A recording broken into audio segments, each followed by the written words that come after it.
नमस्कार, जोहार भारत मित्र देख रहे हैं आप। मेरा नाम अभिषेक भारती है, सहयोगी आरती हमारे साथ हैं। और सबसे पहले हम आपको एक बयान सुनाना चाहते हैं और एक तस्वीर दिखाना चाहते हैं। तस्वीर पहले देख लीजिए। पंकज मिश्रा हैं, मुख्यमंत्री हेमंत सोरेन के विधायक प्रतिनिधि हैं और जेएमएम के केंद्रीय प्रवक्ता भी हैं, केंद्रीय महासचिव भी हैं, दोनों कुछ हैं। पंकज मिश्रा ये बैठक ले रहे हैं पाकुड़ और साहेबगंज के पत्थर व्यवसायियों के साथ। ये उनकी बैठक चल रही है। बैठक क्यों चल रही है? असल में साहेबगंज में पूर्वी और पश्चिमी दोनों जगह पर रेल ओवरब्रिज के निर्माण की मांग है और इसी निर्माण की मांग को लेकर के वो जो है वो बैठक कर रहे हैं कि भाई 15 जनवरी तक अगर ये निर्माण शुरू नहीं होता है तो उनका कहना है कि वो 16 तारीख से रेलवे से जो पत्थर और गिट्टी की ढुलाई साहेबगंज से होती है उसको रोक देंगे। पहले मैं चाहता हूं कि पंकज मिश्रा का बयान बिल्कुल। हाँ, पहले प्रेस कॉन्फ्रेंस किए थे और मैं साहेबगंज शहर वासियों और व्यापारियों से अनुरोध किया था कि आप हमें सहयोग दें साहेबगंज के विकास के लिए, तो मैं आगे बढ़ूंगा। तो मुझे बहुत खुशी हुआ कि ये लोग सोशल मीडिया, टीवी चैनल, समाचार पत्रों के द्वारा पढ़े, मालूम हुआ। इसके बाद सारे साहेबगंज जिला के व्यवसायिक प्रकोष्ठ के लोग, खासकर माइंस विभाग के लोग आए हैं आज ये हमको कहने के लिए कि हम आपके साथ हैं और आप जो आह्वान किए हैं कि हमारी मांग जब तक नहीं मानी जाएगी तब तक 16 तारीख से हम जो रेलवे से एक भी दाना गिट्टी मेटेरियल नहीं जाने देंगे। ये लोग समर्थन दिए कि हम लोग इंडेन नहीं लगाएंगे, हम लोग माल नहीं गिराएंगे, हम लोग आपके साथ हैं। इसके लिए मैं अपने तरफ से पत्थर व्यवसायियों को बहुत बहुत धन्यवाद देते हैं कि आपने भी साहेबगंज के विकास के लिए एक प्लेटफार्म पर आए। मैं वैसे दलों से भी अनुरोध करना चाहता हूं, क्योंकि ये किसी पार्टी विशेष के द्वारा नहीं है, कि सब लोग दलगत भावना से ऊपर उठकर इसको सफल बनाएं ताकि साहेबगंज का विकास हो। हमारी मांगे हैं, जो पश्चिमी फाटक, पूर्वी फाटक को तत्काल 15 के पहले टेंडर निकाल दिया जाए, कुछ ट्रेन मांग दिया जाए और कुछ मांग है जो बाद में भी हो सकता है, लेकिन एक शून्यता की स्थिति में हम 16 तारीख से रेलवे ट्रैक से माल नहीं जाने देंगे।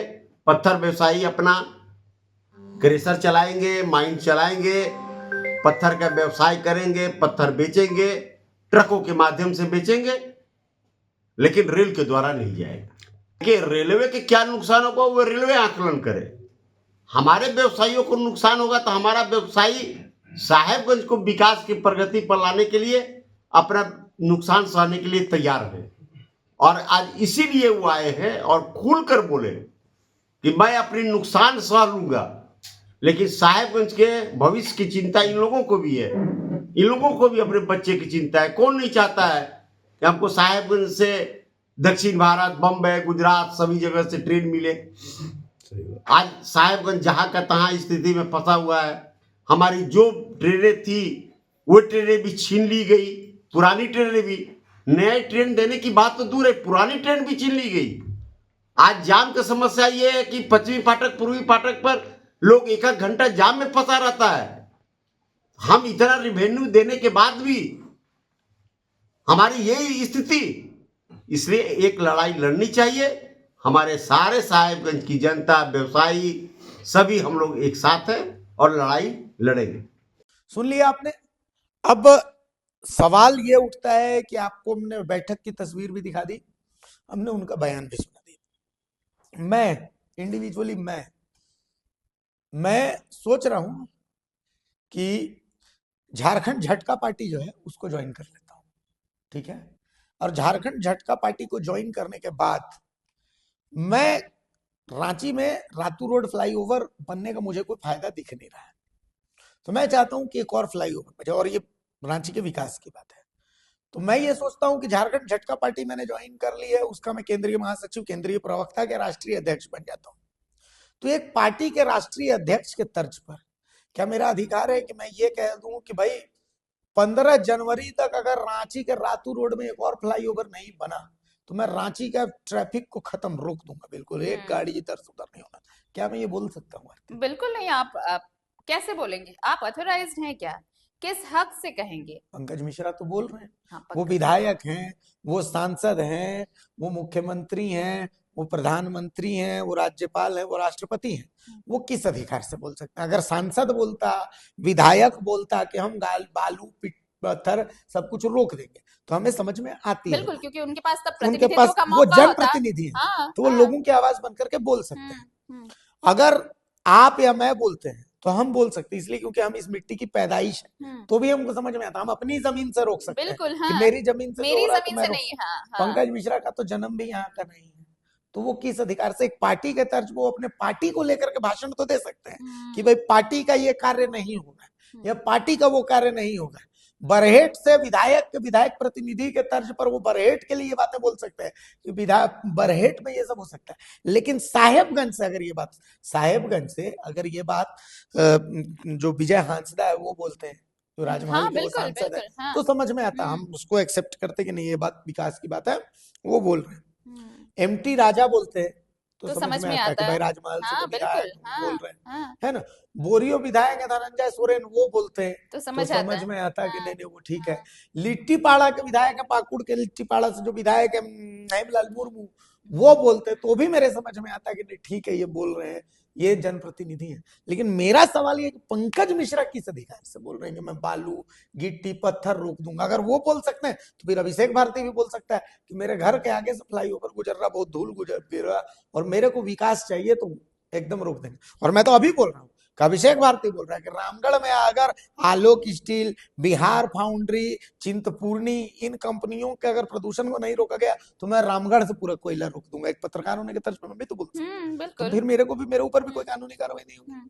तो ये सबसे बड़ा सवाल है कि अगर ये इस तरह की चेतावनी दी जा रही है, और ये पहली दफा नहीं है, ये दूसरी बार है। दूसरी बार इससे पहले इन्होंने एक बैठक की थी जिसमें उन्होंने प्रेस प्रेस कॉन्फ्रेंस की थी। प्रेस कॉन्फ्रेंस में उन्होंने ये तारीख भी बताई थी कि 16 जनवरी की तारीख है, बिल्कुल। और अगर ऐसा ऐसा नहीं हुआ, अगर आरओबी नहीं बनाया गया, रेल ओवरब्रिज नहीं बनाया गया, तो यहाँ से सप्लाई रोक देंगे। बिल्कुल। और अब देखिए आज ये बैठक हुई है, इस बैठक जब बैठक हुई तो इस बैठक में जो व्यवसायी हैं और कारोबारी, बैठक भी अगर राजनीतिक दलों के बीच होती, मैं बस एक सिंपल सा एग्जांपल बता रही हूँ कि अगर वो कहीं का प्रतिनिधित्व नहीं भी कर रहे तो अगर अपनी पार्टी की तरफ से भी अगर वो कहते कि जेएमएम नहीं चाहता है कि यहां से ऐसा कुछ हो, तब भी एक बात समझ में आती। और इस बैठक में अगर वहां के और भी राजनीतिक दल शामिल होते कि हाँ भाई यहाँ पे दिक्कत है, बाकी पार्टियां भी नहीं चाहती हैं कि यहाँ से हो, तब वो रेलवे का रास्ता रोक सकते थे, तब वो रेलवे को ये चेतावनी दे सकते थे।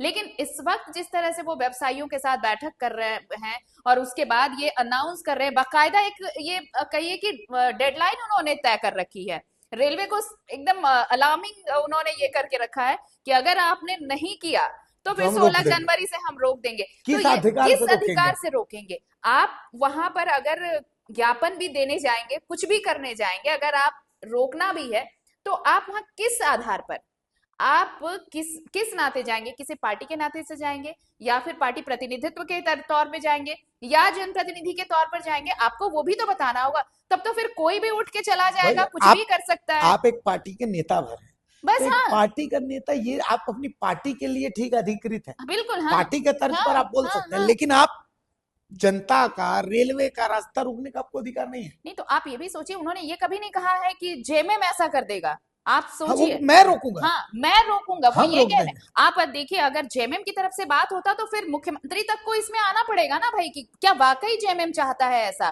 कि रेलवे यहाँ से, रेलवे की सप्लाई रोक दी जाएगी, यहाँ से पत्थर और ये स्टोन चिप्स वगैरह नहीं जाने वाले हैं।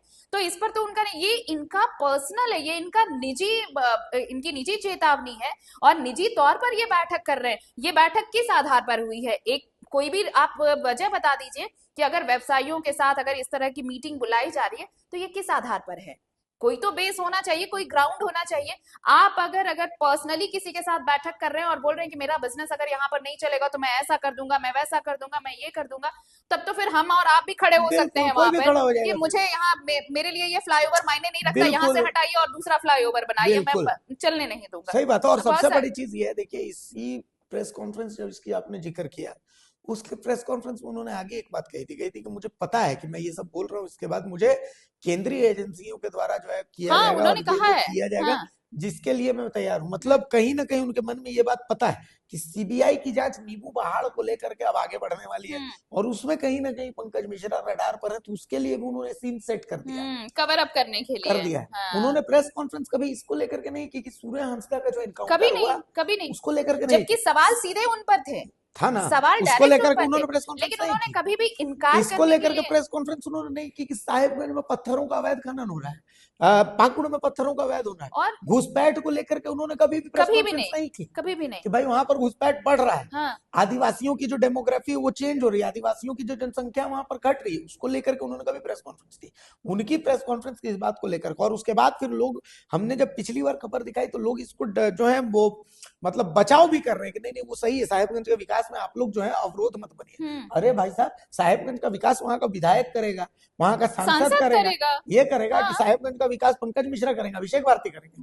भाई अगर उनको विकास करने की इतना शौक है तो उनको चुनाव में खड़ा होना चाहिए। अच्छा देखिए, सवाल इसलिए उठेंगे ना भाई कि पहाड़ के पहाड़ वहां गायब गायब हो हो गए रहे हैं, हैं। लेकिन इस पर कभी कुछ नहीं कहा। ठीक है, मान लीजिए अगर सूर्या हांसदा को लेकर आप पर सवाल उठे थे, तो आप उन सवालों के जवाब देने के लिए भी प्रेस कॉन्फ्रेंस कर सकते करना थे, ही आप चाहिए। सामने नहीं आए। दूसरी चीज, डेमोग्राफी चेंज को लेकर वहां पर हजार बातें सामने आई हैं, बहुत सारे फैक्ट्स हैं, बहुत सारे प्रूफ्स हैं, लेकिन आपने कभी उससे इनकार करने के लिए भी प्रेस कॉन्फ्रेंस नहीं किया कि नहीं ऐसी कोई तस्वीर नहीं है सही यहाँ बात है। पर, इस चीज के लिए भी नहीं किया। लेकिन जैसे ही बात आई स्टोन चिप्स की, जैसे ही बात आई नींबू पहाड़ सीबीआई जांच की, तो आप उन चीजों को कवर अप करने के लिए एक नया एंगल सामने रख रहे हैं ताकि चीजों को उससे पब्लिक कनेक्ट ना कर पाए। बिल्कुल। और यही कवर अप के चक्कर में जब आप इस तरह निजी चीजों को सामने ला रहे हैं, तो फिर कहते हैं ना कि जब आप एक झूठ से बचने की नहीं, कोशिश आप करते हैं। मतलब ठीक है बैठक ले रहे हैं तो उस बैठक में या तो विधायक या सांसद कोई तो होना चाहिए। आप सिंपल प्रेस सी कॉन्फ्रेंस बात कर रहे है हो तो ना, अगल बगल में विधायक सांसद कोई विधायक तो होना होना चाहिए, कोई तो अधिकृत आदमी एक होना चाहिए। जनप्रतिनिधि तो सामने रहेगा वही ना कह कोई। रहे हैं, ये हाँ। मतलब राजशाही थोड़ी चल रही है कि आपको मुख्यमंत्री ने बोल दिया तो आप जो है अधिकृत हो गए, ऐसा नहीं होता है। तो कुल मिलाकर के लोकतांत्रिक व्यवस्था में सबके अपने अपने अधिकार हैं, लेकिन इसका गलत उपयोग कभी नहीं। कोई सवाल नहीं उठा रहा तो इसका मतलब ये नहीं कि हम भी सवाल नहीं उठाएंगे, हम सवाल सबसे करते हैं, हम सवाल सबसे करते हैं। अब वो अलग बात है हमारे सवाल आपको पसंद आए चाहे नहीं है। तो कुल मिलाकर के हमारा सवाल फिलहाल यही है कि आखिर किस हैसियत से पंकज मिश्रा, क्योंकि वो सिर्फ एक विधायक प्रतिनिधि है, विधायक प्रतिनिधि की इतनी हैसियत नहीं है कि वो रेलवे का रोक दे वो भी दूसरी जगह से, वो अपने विधानसभा क्षेत्र की बात कर सकते हैं। साहेबगंज पूरे क्षेत्र का जिम्मा एक विधानसभा का प्रतिनिधि या एक पार्टी का केंद्रीय महासचिव नहीं ले सकता है। और सबसे बड़ी बात है कि जब हम सवाल पूछते हैं तो जो जवाब देने वाले हैं वो सिलेक्टिव होते हैं। अगर हमने बीजेपी के खिलाफ चलाया है तो हम जेएमएम के पक्ष में हैं। अगर हम आज पंकज मिश्रा के खिलाफ चला रहे हैं, मतलब उनकी बातों के अगेंस्ट में हम अपना फैक्ट्स रख रहे हैं, तो हम फिर बीजेपी के एजेंट हो जाते हैं। तो ये सिलेक्टिव आपका हो सकता है कि आप सिलेक्टिव हो सकते हैं, हम सिलेक्टिव नहीं है। हम बिल्कुल फोकस्ड हैं कि अगर हम बीजेपी से सवाल कर रहे हैं तो हम कांग्रेस से भी सवाल करेंगे, हम जेएमएम से भी सवाल करेंगे। और आप पिछले हमारे 1 साल हमने कंप्लीट किया है, आप हमारे तमाम वीडियोस में से कोई एक वीडियो बता दीजिए कि हमने किसी के पक्ष में कुछ कहा है। हमने सिर्फ और सिर्फ खबर दिखाई है, निष्पक्ष तौर पे दिखाई है, सवाल हर किसी से किया है। सवाल हर किसी से किया है। इस चीज के लिए तो हमें अपनी पीठ खुद थपथपाते हैं, हम कि हम थपथपाते जो है हैं सवाल हर किसी कि से कर रहे हैं। हमने डरना नहीं सीखा, हम डरे नहीं किसी से, हमने सवाल सबसे पूछा और सवाल आपसे भी पूछेंगे। जवाब देना ना देना ये आपकी जिम्मेदारी आपका है। क्षेत्राधिकार। हाँ। नमस्कार, जोहार।